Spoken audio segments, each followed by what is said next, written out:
Voilà donc retour sur ce plateau pour voir avec la complicité de la réalisation, nous allons voir cette image. Et voilà, l'image qui s'affiche. Alors, j'ai bien envie de découvrir ce qui est là-dedans. On dit, voilà, on remarque juste que c'est des mecs, des hommes donc, qui sont dans un cabaret, dans un bar, qui se servent à boire tout simplement. Il y a l'un qui demande aux autres, mais pourquoi les hommes ne communiquent pas leurs problèmes et frustrations à leurs épouses? Et à l'autre de répondre, vous ne pouvez pas discuter de votre paludisme avec les moustiques. Qu'est-ce que ça veut dire? Autrement dit, les problèmes des hommes, ce sont les femmes. C'est ce que j'allais vous demander. C'est qui vos moustiques? Bon. C'est qui les moustiques? Je ne suis pas l'auteur du test, mais est-ce que vous pensez que bien marrant, les hommes... Oui, c'est bien marrant, mais est-ce que vous pensez qu'effectivement, les vrais problèmes des hommes sont les femmes? Bon, nous n'allons pas trop incriminer nos mamans, hein, mais... Vos épouses, vos sœurs. Vous savez, la plupart des problèmes des hommes, c'est souvent les femmes. Je ne l'affirme pas parce que je ne suis pas maître du domaine, mais le problème des hommes, c'est la plupart. Parce que l'homme qui se chine, qui se réveille à 6 heures pour revenir à 19 h ou à 20 h ou à 23 h, c'est dans le but de nourrir peut-être une femme, D'accord, dans le même temps, une fille d'autrui. Dans le même temps, les femmes aussi aujourd'hui travaillent, elles se chinent, elles travaillent à fond et qui prennent en charge toute la famille, tout le foyer. Pas au même pied d'égalité que les hommes, nous sommes d'accord. Pas au même pied d'égalité. Ça c'est votre avis.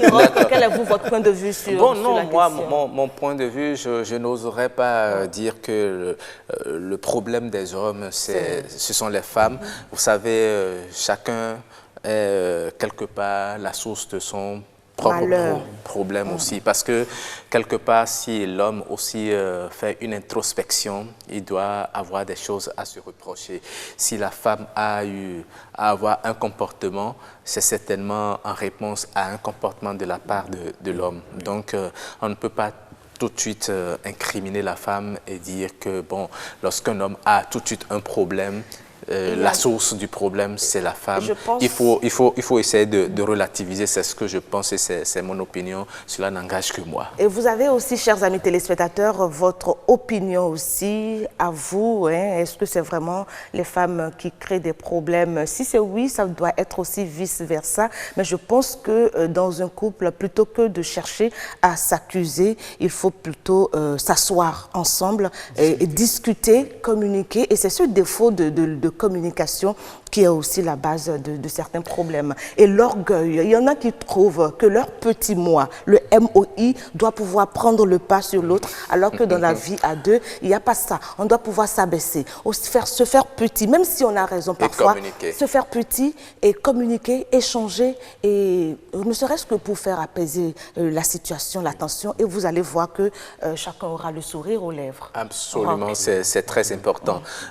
Quand ça se passe comme ça, le sourire, la bonne ambiance, et puis tout le monde est relax, détendu. Mais, contrairement à ce qui est écrit, je pense que le vrai problème des femmes, ce sont les femmes elles-mêmes. Ça peut être un sujet de discussion. Oui. Est-ce que vraiment les femmes se mangent entre elles le nez? Roch, vous faites si bien parce qu'on cuisinait ce sujet-là à l'interne. On était en train de le mûrir. Hein? Le sujet viendra sur le plateau de discussion très bientôt, mesdames et messieurs.